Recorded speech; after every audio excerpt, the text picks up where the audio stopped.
It's Halloween night, and the world feels just a little different. The air is crisp, the moon hangs heavy in the sky, and the streets are alive with flickering jack-o'-lanterns and costumed revelers. But beneath the laughter of children and the rustle of candy bags, there's an unsettling tension, a reminder that this night has always been a magnet for the eerie and unexplained.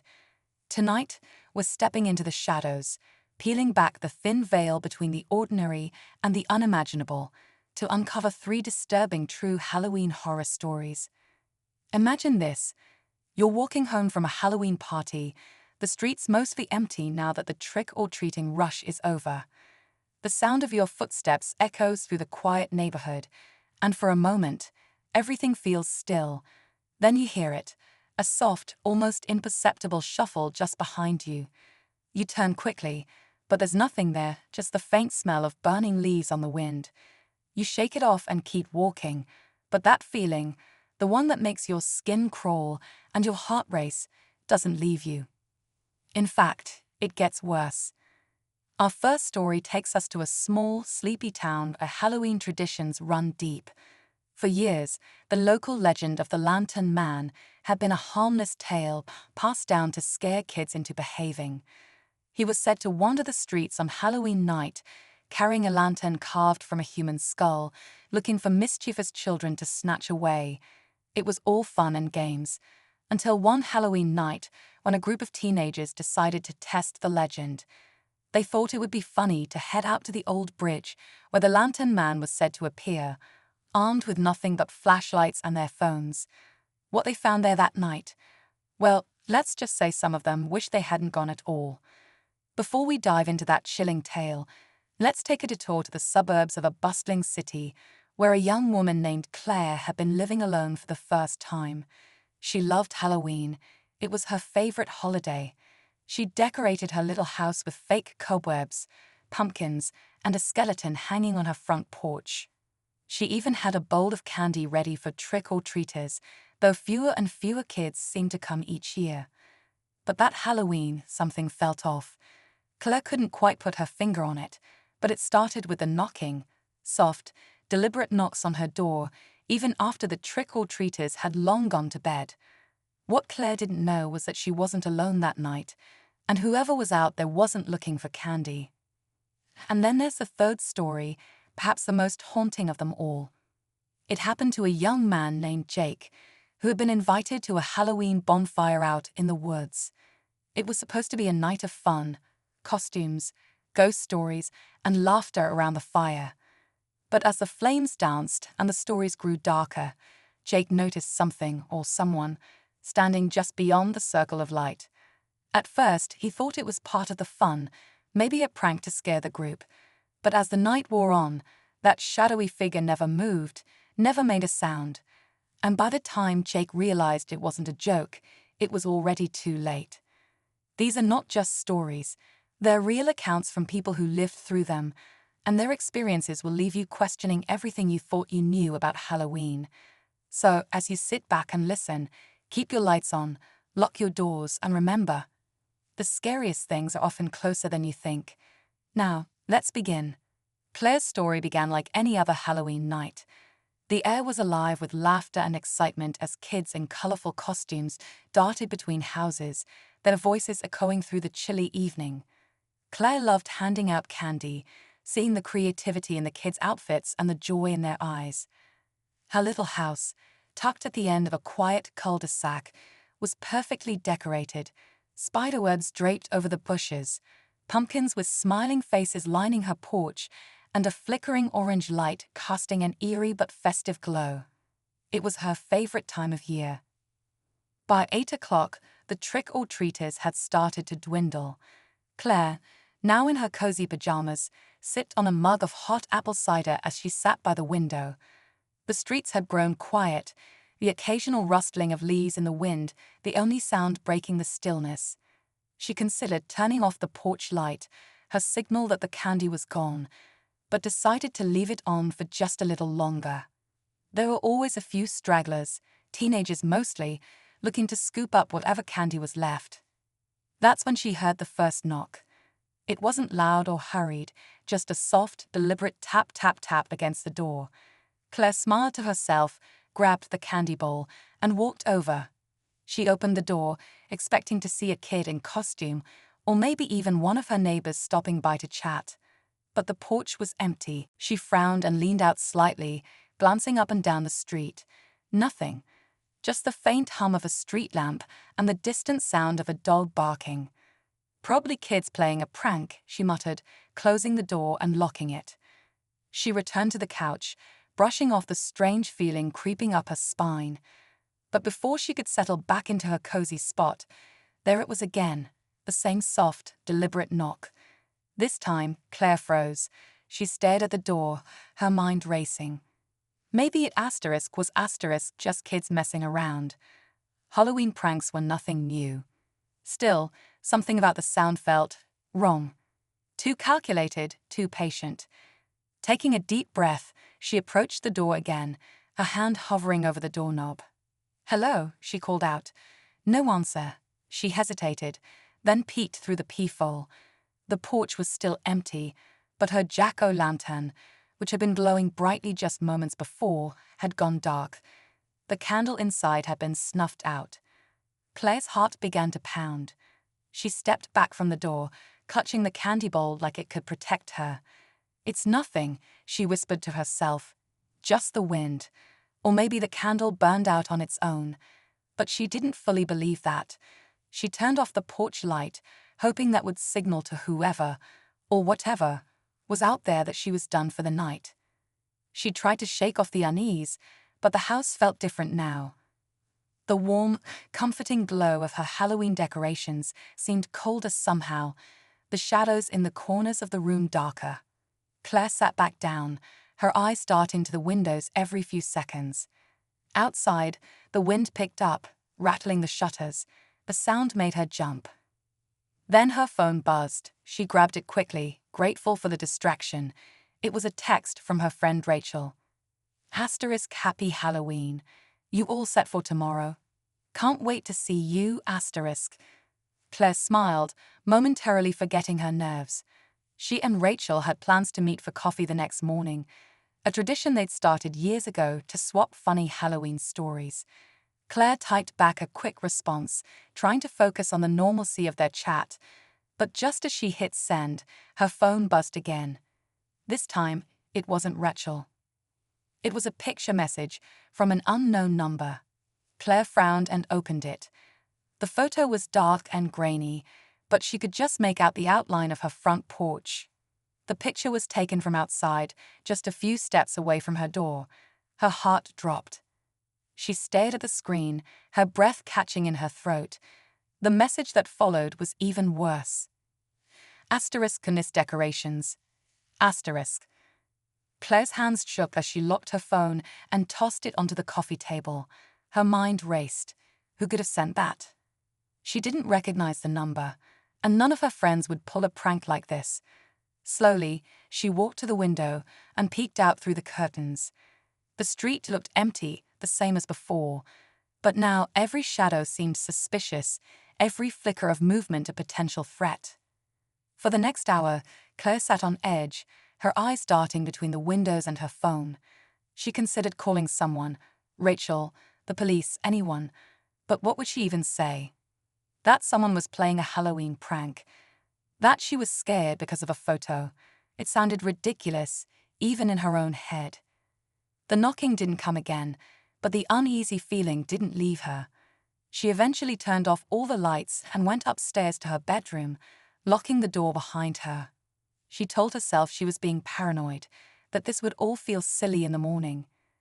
But as she lay in bed, her phone still clutched in her hand, she couldn't shake the sense that someone was watching her. She drifted off eventually, though her sleep was restless and filled with strange, fragmented dreams. In one, she was back on her porch, staring at the jack-o'-lantern, but its face had changed. Instead of the happy, toothy grin she'd carved, it now wore a sinister expression, its eyes glowing red. In another, she was walking down a dark street, the sound of footsteps always just behind her, no matter how fast she ran. When she woke the next morning, Her phone buzzed again. Another text from the unknown number. This time, it was just 3 words. Asterisk, did you sleep? Asterisk. Claire's stomach churned as she read the message, dread settling over her like a heavy blanket. She looked out her bedroom window, scanning the street below for anything out of place. But everything seemed normal, too normal, almost. What Claire didn't realize was that this was just the beginning. The Halloween prank, if that's what it was, wasn't over. Far from it. Claire sat frozen on the edge of her bed, her phone clutched tightly in her hand. Her mind raced as she stared at the screen. The words felt like they were mocking her, daring her to react. She wanted to tell herself it was just someone messing around, but deep down she couldn't. The first thing she did was check her locks. She moved through the house quickly, double-checking the front door, the back door, and every window. Everything was secure, but that didn't ease her mind. Her stomach churned with unease as she debated her next move. Should she call the police? Tell a friend? But what would she even say? She had no proof of anything beyond a couple of unsettling texts and a photo. Would anyone even take her seriously? Claire decided to distract herself instead. She brewed a pot of coffee and turned on the TV, hoping the sound would fill the heavy silence in the house. But as the morning news droned on in the background, her mind kept drifting back to the text. She glanced at her phone again, as if expecting another message to pop up, but the screen stayed dark. Hours passed, and Claire busied herself with chores. She vacuumed, dusted, even rearranged the books on her shelf, anything to keep her hands and mind occupied. By early afternoon, she convinced herself that maybe it was over. Maybe whoever was behind the messages had gotten bored and moved on. Then her phone buzzed again. This time, it wasn't a text. It was a call, the number still unknown. Claire stared at the screen, her heart pounding. She debated whether to answer, but curiosity, or maybe fear, got the better of her. She slid her thumb across the screen and held the phone to her ear. "Hello," she said, her voice trembling slightly. For a moment, there was nothing but silence. Then, faintly, she heard breathing. Slow, deliberate, and far too close for comfort. Her stomach twisted in knots as she waited for something, anything, to break the silence. "Who is this?" she demanded, trying to sound braver than she felt. More silence. Then, just before the line went dead, she heard a voice. It was low, almost a whisper, but the words were clear. "I like your house." Claire's blood ran cold. She dropped the phone onto the counter as if it had burned her, backing away as her mind spiraled. Whoever this was, they weren't just trying to scare her. They were watching her. How long had they been watching? Had they been outside last night? Were they there now? She grabbed the phone again and dialed Rachel's number. Her hands shook as she held it to her ear, praying her friend would pick up. After a few rings, Rachel answered, her voice cheerful and oblivious to the tension in Claire's. "Hey, Claire, what's up?" Claire didn't even bother with pleasantries. "Rachel, someone's been texting me and calling me from an unknown number. They sent me a picture of my house last night, and just now, they called and..." Her voice cracked as she struggled to get the words out. "They said they like my house." There was a pause on the other end of the line. Then Rachel's tone turned serious. "Claire, that's not okay. You need to call the police." "I thought about that, but what can I even tell them? I don't have any proof that this person is dangerous.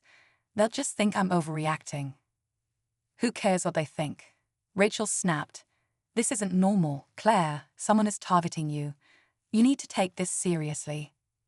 Claire knew Rachel was right, but calling the police felt like such a big step, one she wasn't sure she was ready to take. Instead, she locked all the doors again and pulled the curtains tightly shut. She spent the rest of the day in a state of hypervigilance, jumping at every little noise and glancing at her phone every few minutes. But the messages stopped. The phone stayed silent. By the time evening rolled around, Claire was emotionally exhausted. She had planned to meet Rachel for coffee, but the thought of leaving the house felt unbearable. She called to cancel, making up some excuse about feeling under the weather. Rachel didn't push, though Claire could tell she was worried. That night, Claire decided to sleep downstairs, where she felt closer to the door and had a clear view of the street through the living room window. She curled up on the couch with a blanket, her phone charging on the coffee table in front of her. For the first time in hours, she felt a small sense of relief. Maybe Rachel was right. Maybe calling the police would scare off whoever was behind this. Tomorrow, she promised herself, she'd deal with it tomorrow. But as the house grew quiet and the shadows deepened, Claire couldn't shake the feeling that she wasn't alone. The silence felt oppressive, heavy with unspoken tension. She tried to tell herself it was just her imagination, that she was jumpy from lack of sleep. But then she heard it, the faint creak of a floorboard upstairs. Claire's breath caught in her throat. She sat perfectly still, straining to listen. The sound came again, this time louder. Her mind raced as she tried to think of a logical explanation. Claire nodded numbly, their words barely registering. The officers stayed a little longer, asking more questions and reassuring her that they'd do everything they could to find the person responsible. But as comforting as their presence was, it didn't change the gnawing fear that had settled deep in her chest. When they finally left, Claire locked every door and window again, double-checking each one. She sat in the living room, too afraid to go upstairs, too afraid to close her eyes. Her phone buzzed again, and her stomach clenched. She hesitated before picking it up, her hands trembling. The message was simple. Asterisk, this isn't over. Asterisk. Claire stared at the screen, her heart pounding. Somewhere out there in the darkness, they were still watching. Claire didn't sleep that night. Every creak of the house, every whisper of the wind outside, felt like a threat. She sat on the couch, clutching her phone in one hand and a flashlight in the other. Her mind replayed the events over and over, dissecting every moment, trying to make sense of it. The officers had promised to patrol the area, but that didn't stop her from feeling exposed, vulnerable, like a deer being stalked by something unseen. The hours crawled by, each second stretching into eternity. The faint glow of dawn began to creep through the edges of the curtains, but it brought no comfort. The text still lingered in her mind. Asterisk, this isn't over. Asterisk. The words felt more like a promise than a threat, a chilling reminder that whoever had been in her home wasn't done yet. Claire decided she couldn't stay in the house another second.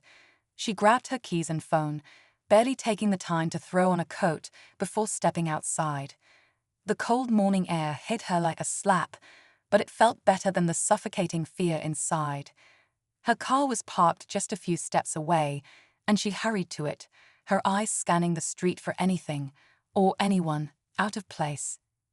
She drove aimlessly at first, unsure of where to go. Her first thought was Rachel, but she hesitated. She didn't want to drag her friend into this.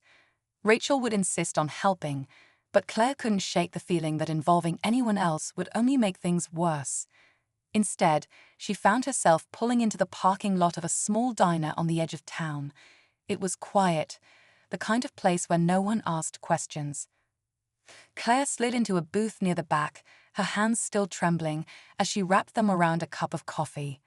The warmth seeped into her skin, but it did little to ease the chill in her bones. She stared out the window, watching the world come to life as the morning wore on. People walked their dogs, cars passed by, the sun rose higher. It all felt so normal, so far removed from the nightmare she was living. Her phone buzzed again, breaking the fragile calm she'd managed to find. Her stomach dropped as she picked it up, half expecting another message from the unknown number. But it was Rachel this time. Asterisk, Claire, are you okay? You didn't answer my calls last night. Please call me. I'm worried. Asterisk. Claire's fingers hovered over the keyboard. She wanted to tell Rachel everything, to beg her to come sit with her and make the fear go away. But she couldn't shake the thought that whoever was tormenting her might start targeting Rachel too. Instead, she typed a quick response. Asterisk came okay, just needed some space. I'll call you later. Asterisk. As soon as she hit send, the waitress appeared, refilling her coffee. "You okay, hon?" she asked, her voice kind but distant. Claire nodded quickly, forcing a small smile. "Yeah, just a rough night." The waitress lingered for a moment, then moved on. Claire stared at the dark liquid in her cup, her reflection rippling in its surface. The fear wasn't just in her house anymore. It was inside her, following her wherever she went. After an hour, she decided she couldn't avoid her house forever. She drove back slowly, her hands gripping the wheel tightly. When she pulled into the driveway, everything looked the same as she'd left it. The curtains were still drawn, the front door locked. But as she stepped inside, a strange smell hit her. Something faint but off, like burnt wood or melted plastic. Her heart raced as she moved cautiously through the house, checking each room. Everything looked untouched at first, but when she reached the living room, she froze. The jack-o'-lantern she'd left on the porch last night was sitting on the coffee table. Its once cheerful face was now disfigured, the edges of its carved smile warped and charred, as if someone had taken a lighter to it. A piece of paper was tucked inside, barely visible through the pumpkin's hollowed eyes. With shaking hands, Claire pulled it out. Scrawled across the paper in black ink were the words, "Asterisk, why did you leave? Asterisk." Claire's vision blurred as panic surged through her. She dropped the paper and stumbled back. Before she could reach it, a new sound filled the air. The faint creep of footsteps coming from the side of the house. Claire's stomach twisted as she realized the figure was moving, circling around toward the back. Her mind raced as she tried to decide what to do. If she stayed put, they might find a way in, but if she moved, she risked giving away her position. The sound of glass shattering shattered her thoughts. Claire flinched, her heart pounding in her chest. The noise had come from the kitchen. They were inside. She scrambled for her phone, dialing 911 with trembling fingers. Her voice was barely a whisper as she told the operator what had happened, her words tumbling out in a frantic rush. The operator's calm voice was the only thing keeping her from completely breaking down. "Officers are on their way," the operator assured her. "Stay on the line. Can you find a place to hide?" Claire nodded, then realized the operator couldn't see her. "Yes," she whispered, clutching the knife tightly in her other hand. She crept toward the staircase, her steps as quiet as she could make them. She felt exposed, vulnerable, every creak of the floorboards beneath her feet making her wince. Halfway up the stairs, she heard it. A second set of footsteps, heavier and more deliberate, echoing through the house. They were slow, unhurried, as if the intruder wasn't in a rush to find her. Claire's mind raced. Did they know she was here? Were they toying with her? She reached the top of the stairs and ducked into the first room on her right, the guest bedroom. She closed the door as quietly as possible, her back pressed against it as she tried to steady her breathing. The footsteps grew louder, closer, until they were right at the bottom of the stairs. Claire bit her lip to keep from crying out. The sound of the steps climbing the stairs was agonizingly slow, each one stretching the tension tighter and tighter. She could feel her pulse in her throat, the adrenaline making her dizzy. Then the footsteps stopped, right outside the door. The silence that followed was unbearable. Claire didn't dare move, her hands shaking so badly she was afraid she might drop the knife. She heard the faint sound of breathing again, low and steady, just on the other side of the door. The knob turned slowly, the metal clicking softly as the person tested the lock. But before they could push the door open, another sound broke through the tension, the distant wail of sirens. Claire's heart soared with relief, but the shadow outside the door didn't move. Instead, the breathing grew louder, almost frantic, as if the person was panicking. The sirens grew closer, their pitch rising as they approached the house. Finally, the footsteps retreated, moving quickly down the stairs and back toward the kitchen. Claire stayed frozen in place, her ear pressed to the door as she listened. She heard the faint sound of a door slamming, then silence. A few moments later, the flashing red and blue lights of police cars lit up the street outside. Claire let out a shaky breath, tears streaming down her face as she stumbled out of the room. She made her way downstairs, her legs barely able to carry her, and opened the door to the officers standing on her porch. "They were here," she choked out, her voice trembling. "They broke in." The officers rushed inside, weapons drawn, but whoever had been in the house was long gone. They found the broken glass in the kitchen, the footprints on the floor, and the charred jack-o'-lantern still sitting on the coffee table, but there was no sign of the intruder. Claire sat on the couch, clutching a blanket as the officers questioned her. She told them everything: the texts, the calls, the figure outside, the footsteps. They promised to stay with her, to do everything they could to catch the person responsible. But as the night stretched on, Claire couldn't shake the feeling that this wasn't over. Whoever had been in her house had left without a fight, but they hadn't been scared away. They had been interrupted, and Claire knew, deep down, that they'd be back. The officers left as the sun rose, their presence a temporary comfort that quickly faded once Claire was alone again. They had assured her they'd increase patrols in the area and investigate further, but Claire could tell from their faces they didn't have much to go on. It didn't feel like enough.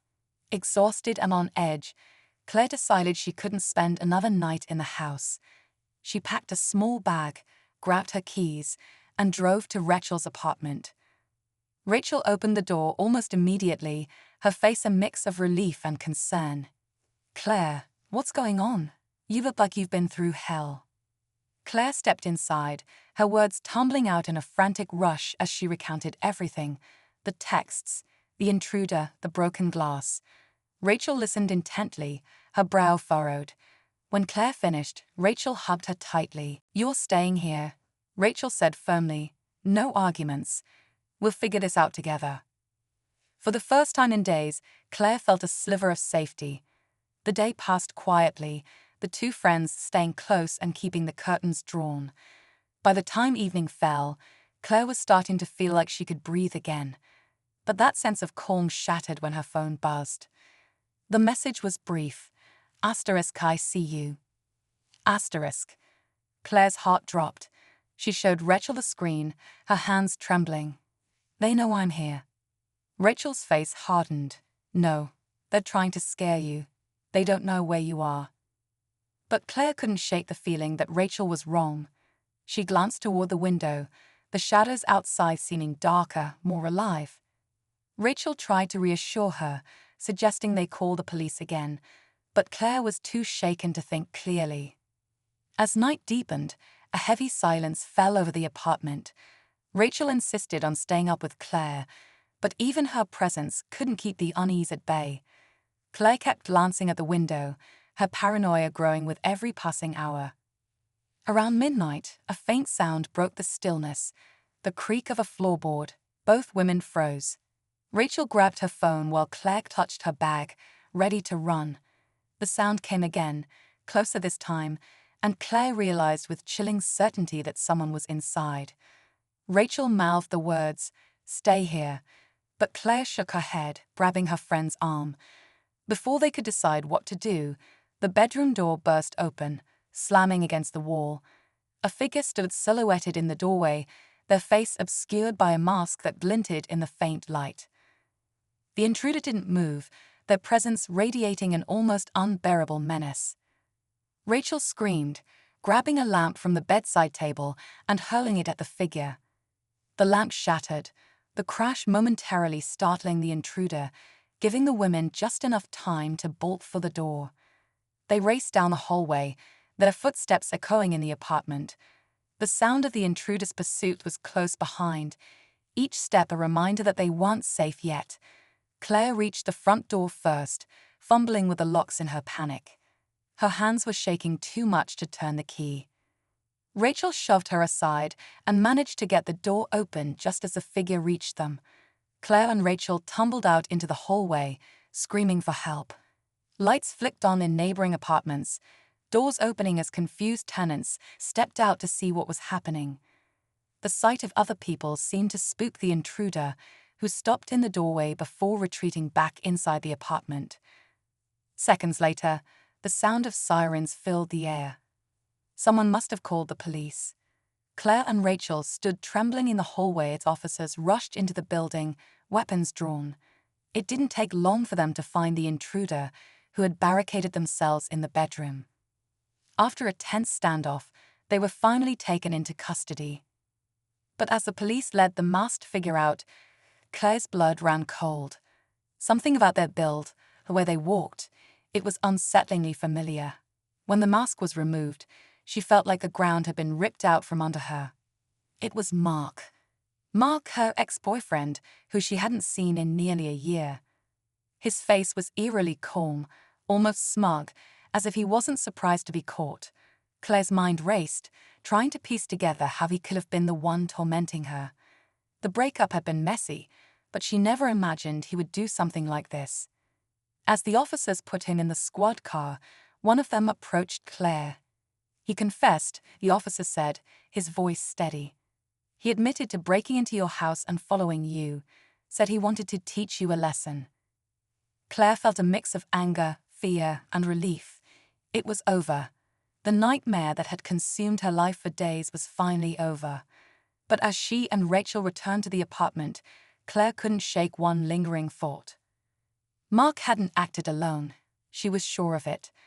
The text had continued even after he was caught, and there had been moments when she'd felt watched by more than one set of eyes.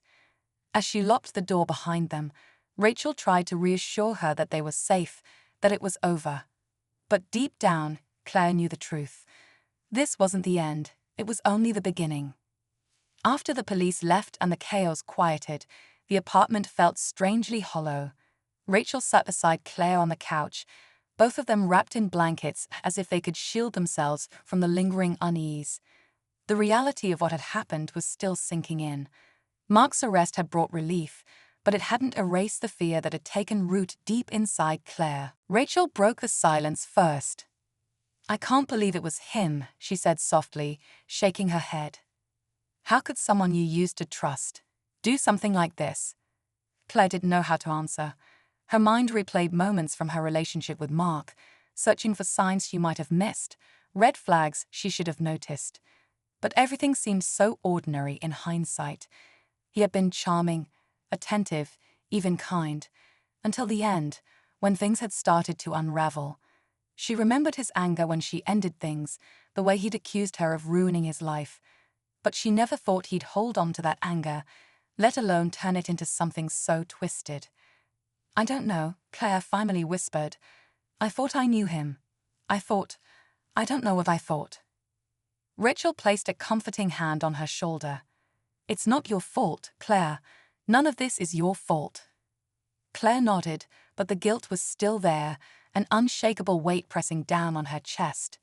She wanted to believe that this was over. That Mark's arrest meant she could finally breathe again. But the memory of those texts, the ones that had come after Mark was in custody, kept creeping into her thoughts. She pulled out her phone, scrolling through the messages again, hoping for some clue she might have missed. The last one, the one that had sent a chill down her spine, even in the safety of Rachel's apartment, still lingered at the top of the screen. Asterisk, it's not over. Asterisk, it didn't make sense. If Mark was the one tormenting her, how could the messages have continued? Had he sent them earlier, scheduling them to appear later? Or was someone else involved? Rachel noticed the tension in Claire's face and leaned closer. "What are you thinking?" Claire hesitated before answering. The messages didn't stop when they arrested Mark. Someone else might be doing this. Rachel's brow furrowed. But why? What would they even want? Mark had a reason, twisted as it was. What would anyone else have to gain? Claire didn't have an answer. She stared at the phone, the words on the screen blurring as her mind raced. The possibility that this nightmare wasn't over, that someone else was out there, watching, waiting, was almost too much to bear. The next few days passed in a haze. Claire stayed with Rachel, refusing to go back to her house. The police kept in touch, updating her on Mark's case. They confirmed that he had been working alone, that his fixation on Claire had driven him to plan and execute everything on his own. They assured her that the investigation was thorough, that there was no evidence of anyone else being involved. But Claire couldn't shake the feeling that something was missing. Late one night, while Rachel was asleep, Claire sat on the couch with her laptop, determined to find answers. She combed through old emails, social media messages, anything that might point to someone else having a reason to target her. Most of it was harmless, spam emails, forgotten messages from acquaintances, but one stood out. It was from months ago, shortly after her breakup with Mark. The message was short, from an account she didn't recognize. Asterisk, you'll regret hurting him. Asterisk. Claire's stomach twisted as she read the words. She had dismissed the email at the time, writing it off as spam or a random troll. But now, in the context of everything that had happened, it felt like a warning. She forwarded the message to the detective working on her case, her heart pounding as she typed out her suspicions. The response came the next morning. The account was a dead end, untraceable, likely created with the intent of staying anonymous. But the detective promised to look into it further. Claire wanted to believe them, but a part of her felt like this would lead nowhere. Whoever was behind the email, if they even existed, was smart enough to cover their tracks. Still, as days turned into weeks, the silence that followed began to feel less like a threat and more like a reprieve. No more texts, no more strange noises in the night. Claire slowly started to rebuild her sense of normalcy, but the scars of what had happened lingered. She returned to the house eventually, though not without installing new locks, cameras, and an alarm system. Rachel stayed over often at first, and Claire found comfort in her friend's presence. But even when she was alone, the house didn't feel as suffocating as it once had. The fear was still there, buried beneath the surface, but it no longer consumed her. She took it one day at a time, determined to take back control of her life. Months later, on a quiet evening, Claire sat on her porch, watching the sun dip below the horizon. The air was cool, carrying the faint scent of autumn leaves. She sipped her tea, letting the calmness of the moment wash over her. For the first time in what felt like forever, she felt at peace. Her phone buzzed, and she glanced at the screen. It was a text, but this time, it was from Rachel. Asterisk, dinner tomorrow. My treat. Asterisk. Claire smiled, typing a quick response. Asterisk, definitely. Can't wait. Asterisk. As she set the phone down, she caught a movement out of the corner of her eye. She turned her head sharply, her heart skipping a beat. But it was just a squirrel, darting across the yard. She let out a shaky laugh, shaking her head at her own paranoia. She picked up her tea again, leaning back in her chair. The world felt safe again, normal. But as the first stars appeared in the sky, a faint unease crept into her mind, a whisper of a question she couldn't quite shake. Somewhere out there, someone knew what she had been through. Someone had sent that email. Someone had wanted her to regret. And though the silence was comforting, it also felt heavy, like the pause before a storm. But for now, the night was quiet, and Claire, for the first time in a long time, allowed herself to believe that it might stay that way.